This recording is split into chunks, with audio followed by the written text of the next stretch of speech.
Emily Kaplan, welcome to Sports Management Podcast. Thank you so much for having me. It is an honor. I appreciate the chance to chat with you. The honor is all mine. So for those who might not know, you're a journalist and an NHL reporter for ESPN. So how does a journalist student from Penn end up between the benches of NHL games? That's a great question. A lot of determination and also some passion. Right after I went to Penn State, which is a big football school here in America. College football is a big sport, and I covered college football there and then the NFL for Sports Illustrated. And then when ESPN got the rights to have hockey broadcast for the first time in 17 years, I was at the company actually covering hockey because ESPN asked me if I wanted a football job. They brought me in for an interview, and I must have mentioned my passion for hockey multiple times because they called me back a few months later and they said, "We don't have any football jobs you might take, but we do have a hockey job. Would that be interesting to you?" And hockey was my passion growing up. It's a sport I fell in love with. Me and my dad used to watch at night. I just had a deep, fond connection to it. So fast forward, once we got the rights, I was just a writer and I volunteered. Hey, if there's opportunities to do some sideline or ringside reporting, I'd love a chance. And lo and behold, opening night, first time ESPN has the rights since 2004, between the benches for the Tampa Bay Lightning as they're raising their banner for a Stanley Cup against the Pittsburgh Penguins and Sidney Crosby. That's amazing. So how was that shift to go from written to be on camera? It's definitely more challenging than I think people would give it credit for. I was a magazine writer. I loved long form journalism. I would write profiles at Sports Illustrated that were 3, 4, maybe sometimes 5,000 words long. And with that, you can show so much nuance and you can do a ton of reporting, pile in every detail that you know. When I get on a broadcast, I'm sometimes given a window of 10 to 20 seconds, and I'm someone who over prepares and I want to talk to everybody and get the most complete information. And distilling that down to a 10 or 20-second report is really challenging. It's a challenge in self-editing. You have to be very judicious with your word choice. Diction is super important. I think in many ways it's made me a stronger writer, but it definitely was something that I had to get accustomed to. I'm sure.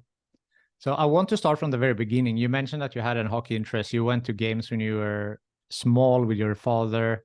So, from there, how has your interest for the sports industry grown? I read that in 5th grade, you said that you wanted to be a sports writer, have a golden retriever, and a guard with white fence. So how are we doing there on those three?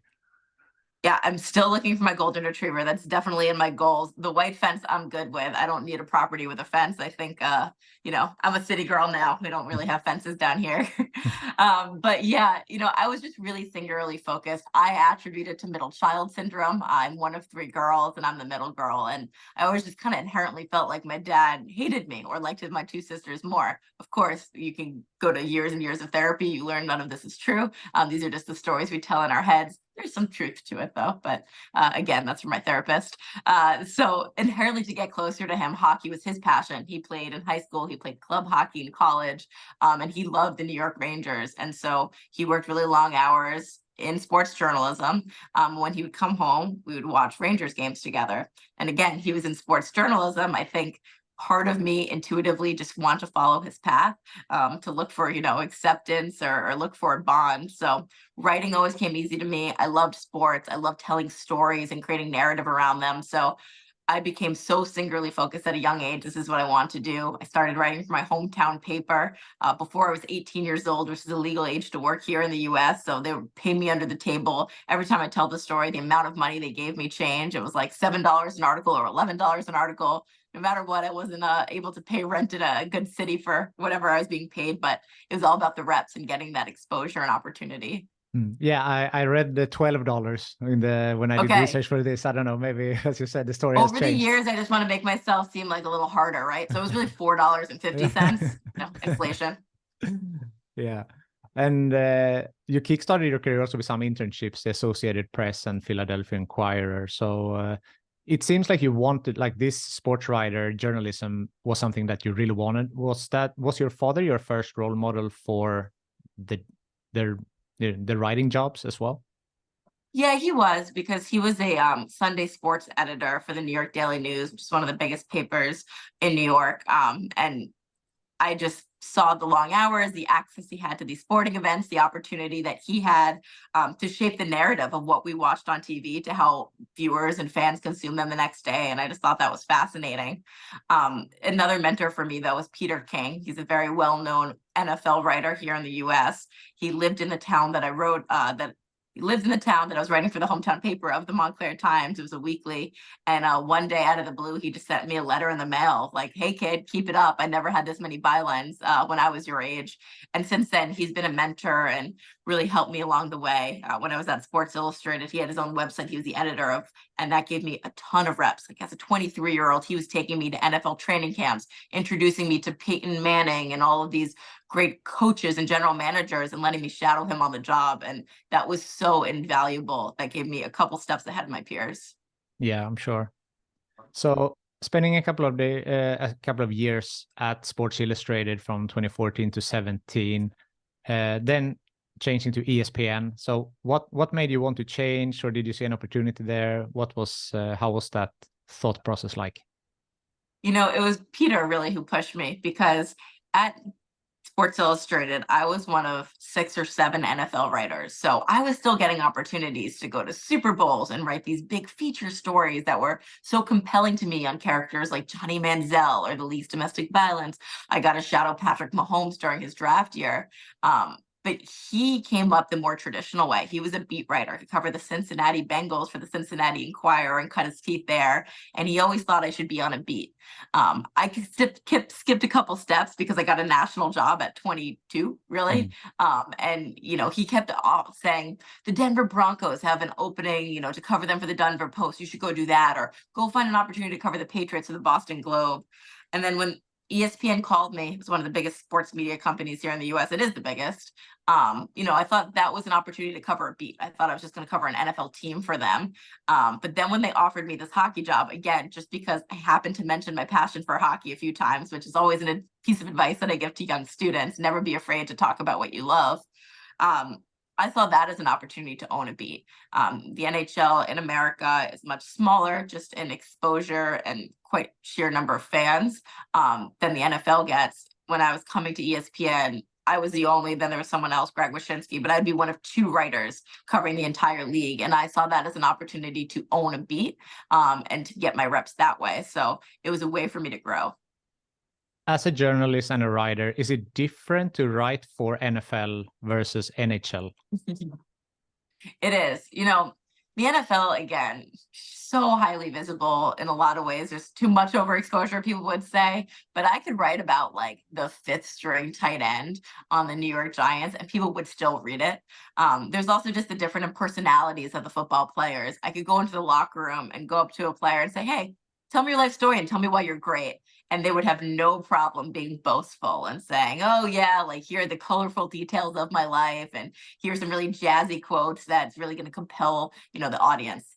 You go to the NHL, and firstly, it's far less exposure. So we're always battling, how do we cater towards those diehard fans who don't want to get dumbed down to, and do crave that in-depth reporting, but also we're always talking about grow the game. How can we make this relatable and resonate with a larger audience? So that's the one big difference. And then the other difference is hockey culture. And, anyone who knows the sport, we love it because it's the ultimate team sacrifice. The star players only playing like a third of the game.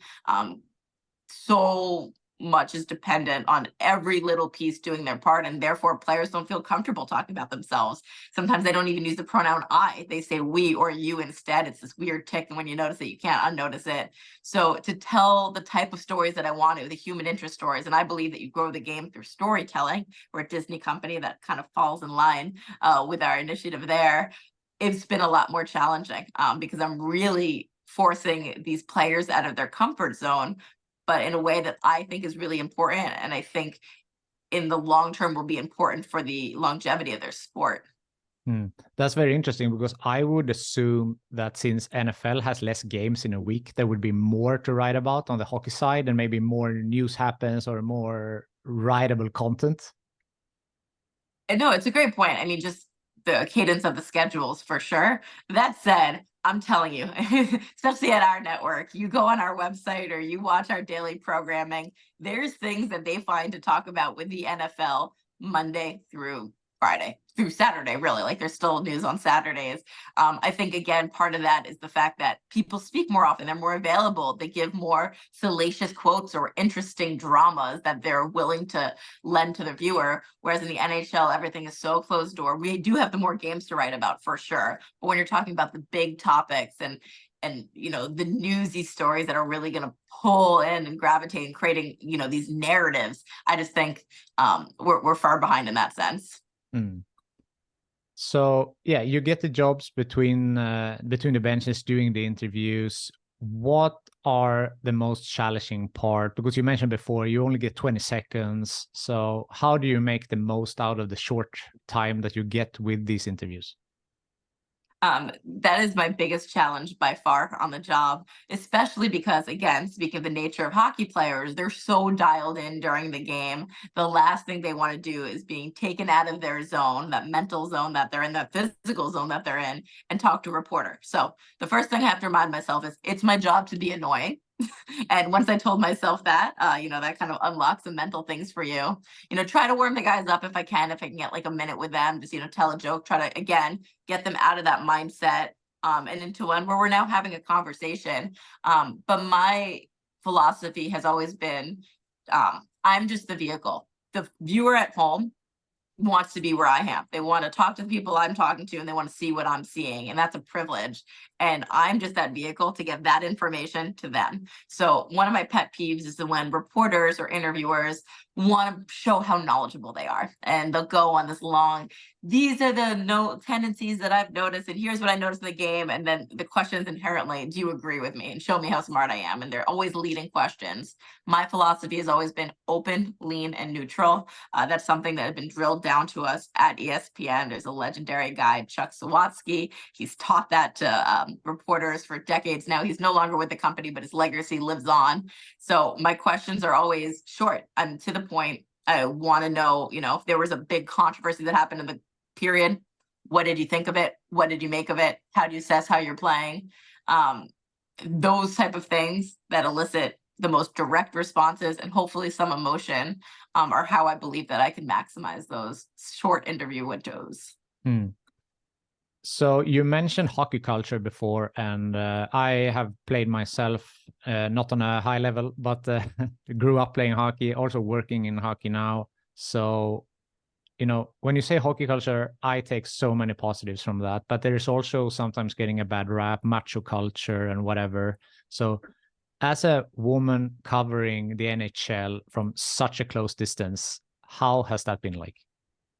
Yeah, from the gender standpoint, I'm with you. I think for whatever reason, and there are reasons, there's certain scandals or the insular culture, insular nature of the sport that have created negative publicity around the sport. But we view it with such a negative connotation, hockey culture. I find hockey culture to be quite positive, like you do. I think it promotes values such as teamwork and selflessness, hard work for sure. It's the sport where you can't take a shift off. Your shifts are so short. You need to make the most of your opportunity anytime you're on the ice. And also inclusiveness in a lot of ways. And being a woman, it's never been a factor, quite frankly, covering the league. I think the guys have been super accepting of me. A lot of them just treat me like a normal person and can have a conversation like I'm their sister or their friend or their girlfriend or their mom. I think part of that is because it is such an affluent sport and it can in many ways be an accessible sport, but many of these players did come from two-income homes where they had a mother who was able to make those sacrifices, driving them to the rink.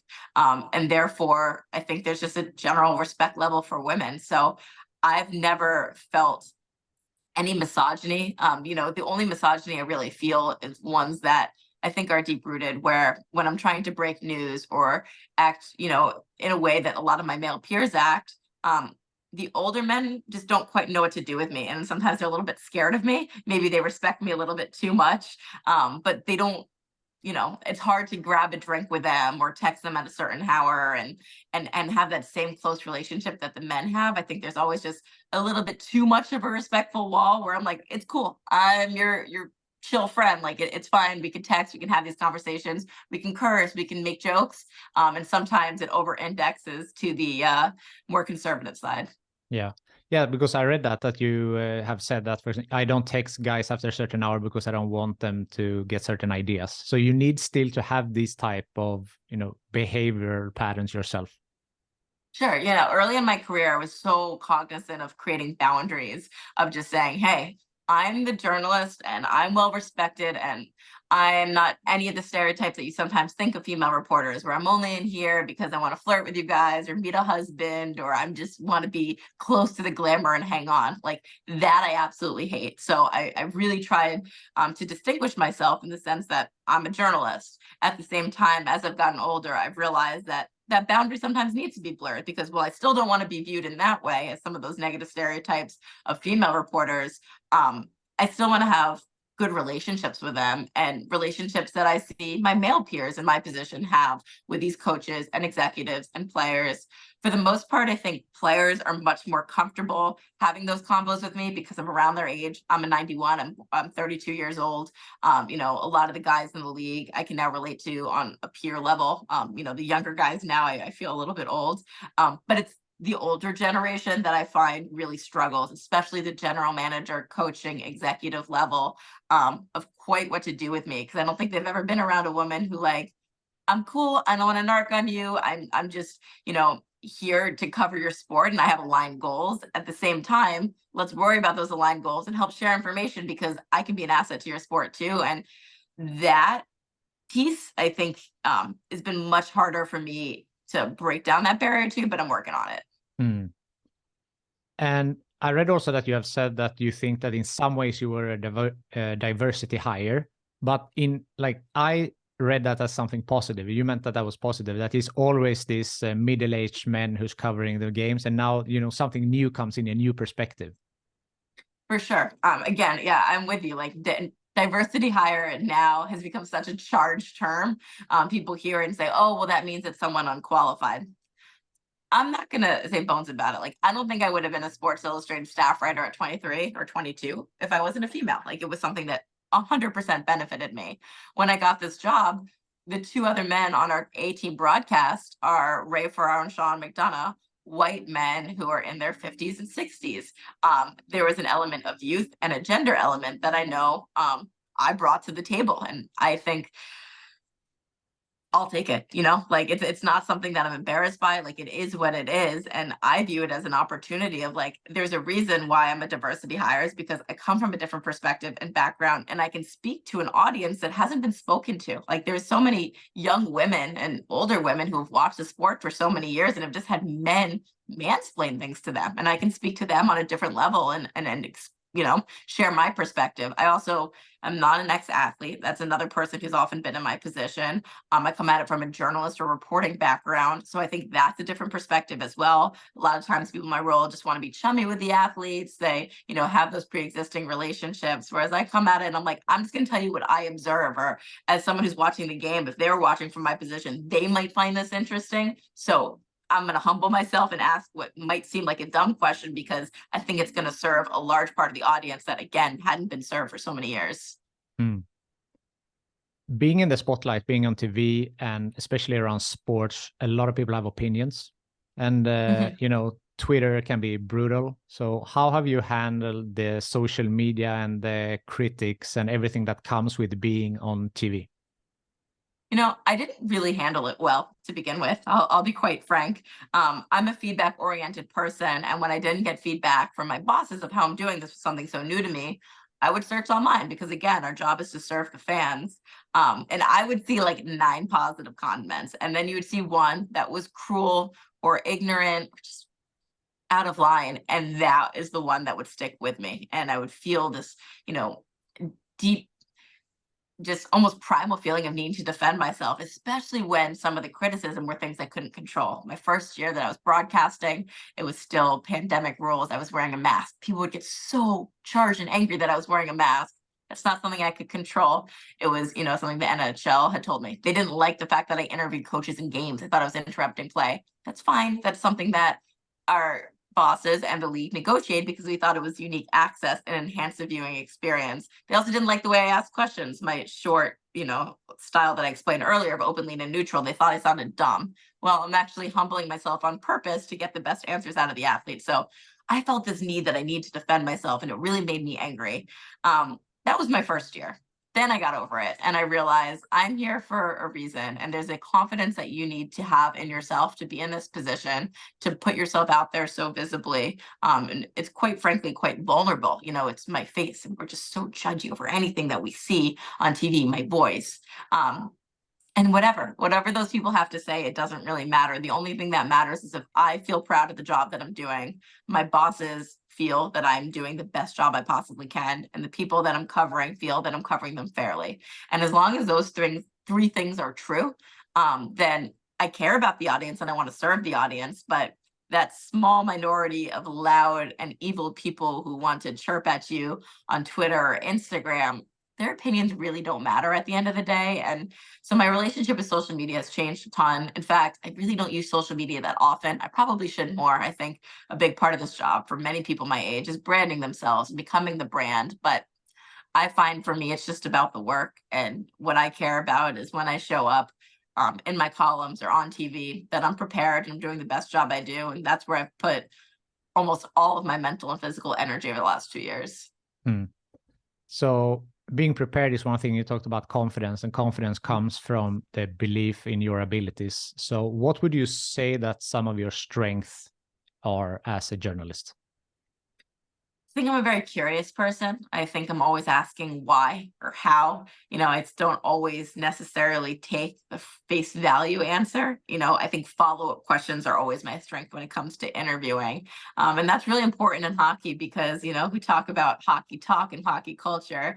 It's just rife with cliches and platitudes and talking for the sake of talking so they can get to around the point. And wow, it sounds like they've been talking for a long time, but they really haven't said anything of substance. So I think curiosity is a really big strength of mine. And then work ethic. I think there's two things in the world you can control: how you treat other people and how hard you work. So I always, there's this mantra in my head of be a respectful pest. Of course, you've got to be kind to people, and my job is to be annoying, and I need to be cognizant of that. And sometimes, call it out and say like, hey, I know you don't want to do this right now, but this is my job, but this is what we got to do. We got to get this information to the fans. So I'm going to put you in a position for success, and we're going to talk through it together.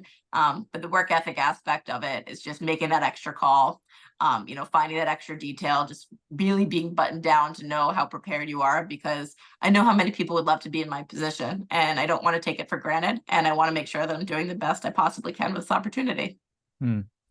So we spoke before we hit record here. We spoke about a common, contact from the media industry, and I reached out to her to ask if she had some questions, and she said that you have the most incredible memory that she ever known. You have a lot of knowledge, but also you remember small single details from games that could be a long time ago. Is that something you practice, or is that something that just comes normal to you? I have a freakish memory. My boyfriend calls me out on it all the time. I remember every single thing he says in every conversation, which I know he doesn't love, but it's just something I've always had. I think some people are visual learners. Some people need to write things down. I just remember. A lot of times I'll, have a conversation with someone and I can just remember the direct quote they said. That said, I'm always recording things anywhere, taking notes just to be sure. But that is 100% become a strength for me, where I can remember a small detail that someone said or something that happened in a game 1 to 2 years ago. And it'll help me shape the narrative or the reporting around whatever task I'm in at that moment. Yeah. I mean, that must be so valuable in your work. Yeah, and names. I'm really freakishly good with remembering people's names to the point where sometimes I pretend to forget, like just so I don't make people uncomfortable. I'm like, your second sister, what was her name again? But I absolutely know that it's Catherine. Yeah, that's funny. Going back, you said during the COVID season with the critique with the mask and everything, you were also the only in-arena reporter for ESPN. So, some people in the beginning of COVID, we didn't know what it was. Is it dangerous? Is it not? Was that something that frightened you, or was it you want to do your job and be there anyway? Or what was the thought process like? Yeah, by the time they created the NHL bubble, and the one I went to was in Edmonton, We were in further stages of the pandemic than those early days of questioning. Our vaccine was required by the NHL, required by me to travel. I went to Canada, I quarantined for 2 weeks before I was able to go to the arena. So at that point, safety wasn't as much of a concern. I just viewed that as a privilege of, again, there were so many questions of like, how can we put on sporting events when there's still so much unknown? What are the protocols? What is the experience like for the players? Are they safe? And I had a front row seat to it, and to report all of that, all of these negotiations and compromises that the NHL had made with the Canadian government, are those all being met? Like there was a really interesting public policy aspect to it too. And then the proudest work that I did from that time, mental health is a really big topic for me. It's something that I'm always encouraging players to open up about, because that connectivity when, you're vulnerable, and so many people at home can relate because everyone's going through something. And the players were anecdotally just telling me how hard it was, because they were told and promised that, okay, you're going to go and do this, but your families will be able to join eventually. Or, you're going to have all these free time and access to nature and outdoors. And a lot of those promises weren't kept. And a lot of the guys really struggled and had some dark times. So we did a story called Bubble Confidential, where we got guys confidentially to share their experiences of what it was like for them. And that I found to be pretty important journalism. Hmm. Yeah, I've when doing research, I have noticed that mental health is something that is really important to you. And this coverage that you mentioned now, also with mental health on the players confronted with anxiety and isolation during pandemic season, you yourself have your mom sent you to therapy pretty early aged, and you felt. Sure did. And I read that in the beginning, you don't want to be different, and maybe did you feel ashamed of that in the beginning? 100%. When I was starting to go to therapy, I was in elementary school. Talking to therapists and seeking help for things like anxiety or depression or obsessive compulsive disorder were viewed as shameful things. It's just not something that we really talk about in the way we did now. And so I was really embarrassed by it, and I didn't tell my friends, and I wasn't really open with my therapist. It was always just an entire exercise, just shrouded and just self-loathing, quite honestly. And then as I got older, I realized it was such a privilege to have that opportunity to open up your mind and dissect your mind with someone else, and have that hour where it's just dedicated to you and figuring out what you're feeling and why you're feeling it. And around that time, I went on and off in therapy, on and off meds for like 15 years of my life.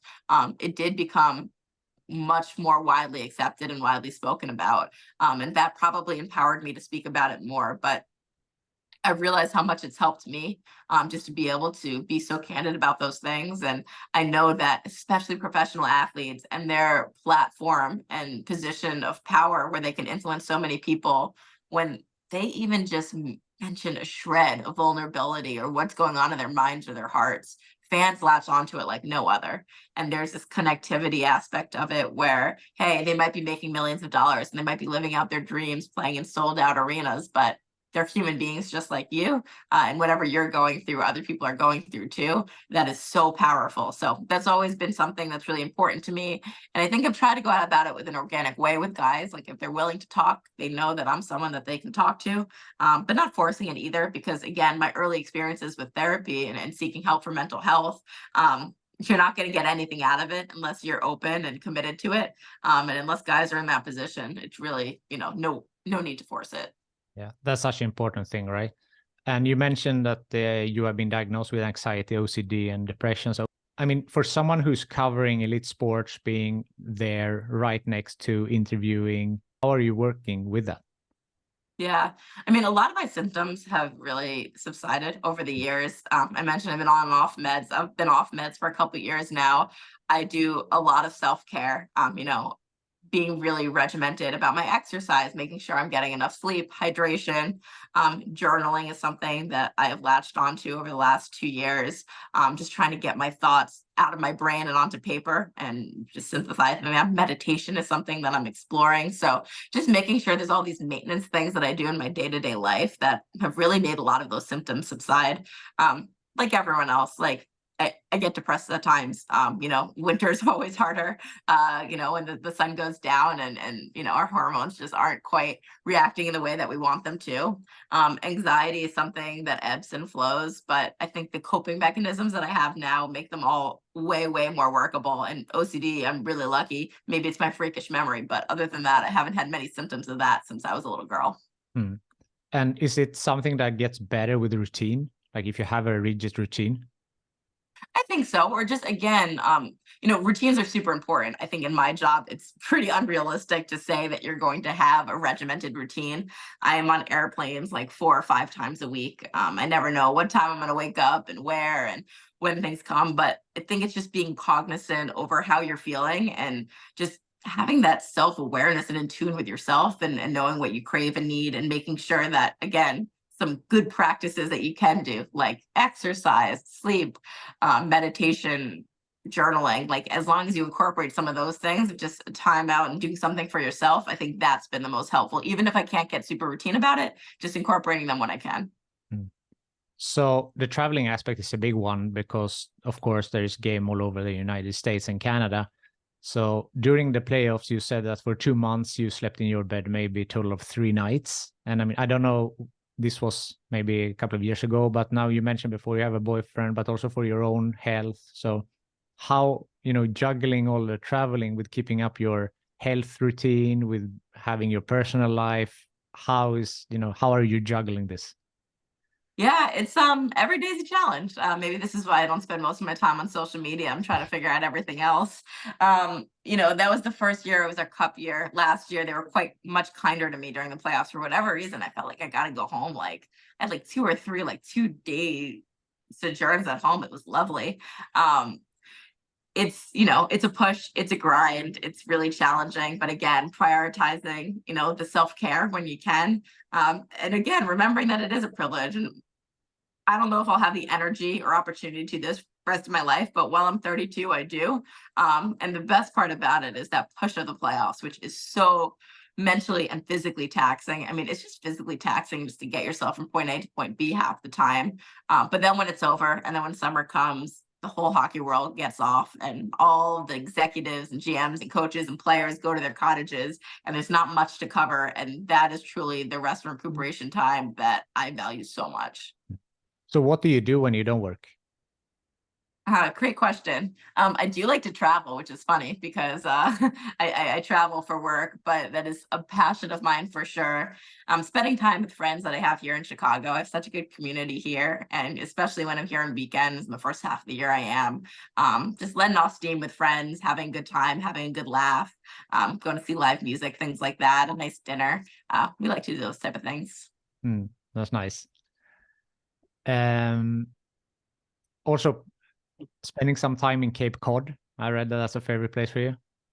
Yeah, my grandparents, they made a lot of stupid decisions, but the one smart one they did in the 1960s, they bought a plot of land in Cape Cod. It was protected by the National Seashore Act by John F. Kennedy. Now Cape Cod is known as a super exclusive and haughty and very elitist kind of vacation home. But the other half of Cape Cod is very I don't know, it's very real and there's real people who just have a community and we've got a little cottage there. My mom got 5 cents for every nail she put in. It's not extravagant by any means, but having that access to the National Seashore, which thankfully John F. Kennedy preserved, and there's no big high rises or hotels along it. It's just really serene. It's one of my favorite places to go to in the world. Sounds nice. Quite lovely. Yeah. So some call it rapid questions or other or whatever you want to label them. But what is your best memory from covering the NHL so far? I think it was that first year being on the ice as the Stanley Cup was awarded to the Colorado Avalanche. Was my first year broadcasting, and just getting that opportunity to be the first one to talk to these players when they realize their lifelong dream, and just the emotion that exuded from those interviews and injuries. Maybe that's before you slip, but that is something that I remember the most. And do you ever get starstruck standing next to these, high-profile athletes? I know it's weird. Not anymore. It's something that, the more reps that you get, the more accustomed you have. But like the fact that I know Sidney Crosby and Alex Ovechkin and, Connor Bedard's here in Chicago, like I've been covering him now for over a year. Like I don't get quite as nervous as maybe I should or used to. It's just become very normalized for me. Yeah. It sounds weird to say because I also sometimes, meet with athletes in my job in hockey. So they are people too. I guess is the way to explain it. I mean, sometimes Totally. when And they want to be treated like people. I think that's their biggest pet peeve, not to take words out of your mouth, but when people objectify them and just come up and talk to them like they're an inanimate object, and it's like, yo, just have a conversation, be chill, be normal. Like you're going to get much more out of it and they're going to feel much more comfortable. yeah. What is the best advice you gave or received? I think it's that be a respectful pest. Because again, I really firmly believe that like there's so much uncontrollable in the world that we can get so swept up in it. And honestly, that's where a lot of people's anxieties come from. But you just got to think about what you can control in front of you. And it's how hard you work and how you treat other people. But in our job, especially as a reporter, you got to be annoying. So that's the pest, but just be respectful about it. Yeah, I think that's a good one. So we talked about before a little bit, being on TV and being in the public eye. You said, I guess a little bit jokingly, but you consider yourself a D-list celebrity. So what do you mean by that? Yeah, I mean, like, I'm not gonna lie, like, I can go out from time to time at an airport or to a bar or restaurant, and someone will say, like, "Are you Emily Kaplan?" But by no means is it Nicole Kidman walking in, or an actual A-list celebrity that warrants that type of attention. So, I have to be cognizant. I shower now before I go to the airport. Like I'm not as grungy as I typically used to be. At the same time, like I don't have an inflated ego where I think I'm more important than I am. I'm just someone that they happen to put on TV that happens to get to talk to hockey players, and that's super cool and it's visible, but it's just my job. Hmm. You also co-host a podcast. I'm not sure if is it going on still or not, or is it? Unfortunately, it's not, but it was a It's cool. not. I loved Yeah, doing it. Yeah. it was with Linda Cohn, right, in the crease. Yeah, and Linda's awesome because she is an OG woman covering hockey in our industry. She's one of the first Sports Center hosts.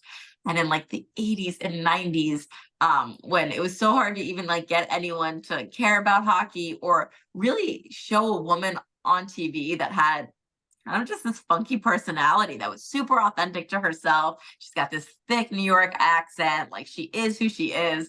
And I always just really looked up to her because of that. And then when ESPN didn't have the right, she was carrying the torch for hockey. So the opportunity to be able to get work with her, we kind of had this boomer millennial relationship. Her daughter is my age. So it's kind of like the mom daughter cross generational, finding the commonalities that we had, but also again, speaking to two different groups of people was just such a great opportunity. And again, I just felt like I learned so much from Linda in terms of authenticity that you don't have to look a certain way, talk a certain way, or act a certain way. You just got to be yourself. And that's what people latch onto the most. I really believe that female role models in sports is really important. And it doesn't matter if it's sports media or for, women's hockey now, the girls growing up now can have female role models. So how important was Linda for you in that way, that it was a female role model from the sports media side? Totally. I think it's a Taylor Swift quote. If not, it's been misattributed to her, but there's a special place in hell for women who are mean to other women. And that is something I think about a lot. And so yes, it's so much about the visibility and having women in this position, because I hope now there's little girls out there to say like, hey, look, I see what Emily Kaplan does. I want to do that, where I didn't see that as possible. In the same way that we saw Linda be herself in that role, and I didn't think it was possible. But also the mentorship and relationship aspect, where sociologically we have been conditioned to believe that there's only a certain amount of space on the top, and therefore that's where cattiness comes from. And women are really competitive with each other. And the truth is, there's not a finite number of spots, and we can all shine and grow. And that's been a really important thing for me. And just finding other women in this industry to connect with, share experiences with, but also support and empower. That is one of the most important things to me in all of this, because for so long it wasn't that way, and it was a really negative culture. And I see it changing, and I just want to continue changing for the better, because like everyone's just happier if you're in a more positive environment. Like let's just all support and cheer for each other. And we'll all find ways to shine. Totally. So yeah, you mentioned Taylor Swift there. Maybe that's the way to get more eyeballs on hockey, that she starts dating hockey players instead. I don't know. That worked for the NFL at least. I know, and I've heard that a ton of like, why won't Trevor Zegras just date a TikTok star or something like that? And you know what? Maybe he should. Maybe they'll get him playing better on the ice. Yeah, or get more, a broader audience, getting maybe the younger, more female, whatever that comes from Exactly. that. I would say the younger generation, though, they've been far better about putting themselves out there, showing that little flash of personality, being on TikTok, things like that, which is now feels past my time, but is very important for that younger generation we're trying to pull in. Yeah. So you talked about that, to be positive and help each other. So a previous guest on this podcast is Kevin Weeks, and he's also doing some breaking news on his Instagram mostly. So in this case, do you consider him a competitor since you also break news, or how is that? Oh, not at all. Weeksy is the absolute best. And that's another great example of just what energy you bring into the world. If you had the opportunity to speak to Weeksy, you're already smiling. I can tell he has the most infectious energy. And he came up as being a part of a team, right? He, even though he was a goalie, he was on so many teams, and he understands that team aspect. So he has been so supportive, so collaborative. I'm not going to break the news that he breaks, especially in the way that he breaks it, again, because of some of the relationships that he has and just the way that he works. He's an absolute beast. He's a monster. But he's been so kind in sharing me some tips and, just talking shop about the industry, about what we do. So I also think there's something to it when I was talking about women being mean to other women. He's a minority as well, and he's a Black man that had to find his way in this space. And I think we all kind of look out for each other, looking around saying, we're the ones that look different as opposed to everyone else around here. Let's help each other out. No, he's awesome, and he's been so kind to me as well. And as you said, just the energy that he brought to the episode, and also whenever you speak to him, he's awesome. It's a delight. Yeah. Are you implementing that bird view when you break news? He always, has from the camera from high above. That's like his thing now. It's so silly and so ridiculous, but the only person that can pull it off is him. And it's now become like a thing and a meme of hockey fans, and they expect it. So I love it. I don't think it's for me. I don't think I could do it half as well, but Weeksy needs to continue being Weeksy. Yeah, for sure. It's awesome. Is there something that I haven't asked you yet that you feel is important to mention? No, I appreciate the opportunity to chat, and I love speaking to people from different countries and different areas of access points, because we realize our commonalities, right? And like, you seem like you're viewing the game and the industry in very similar ways. I've heard some things that you said that have given me ideas and have inspired me or been creative. So I appreciate this opportunity. Oh, thank you. Me too. I'm so happy that you're here. So a final question I always have on this podcast is, who from your network do you think would be a good guest for this podcast? Oh, great question. I'm gonna nominate Blake Bolden. She is a friend of mine. She is an ESPN reporter. And I actually just talked to her yesterday. She's going to get her first opportunity to work a game like I do. But she is so much more than that. She works for the LA Kings as a scout. She's a Black woman breaking so many barriers. She does a kind of community initiative and outreach programs with the Kings in Los Angeles. And is just generally a lovely person. So I would love to see you talk to Blake. Emily Kaplan, thank you so much for taking the time to be on Sports Management Podcast. Marcus, it was my pleasure. Thanks for having me.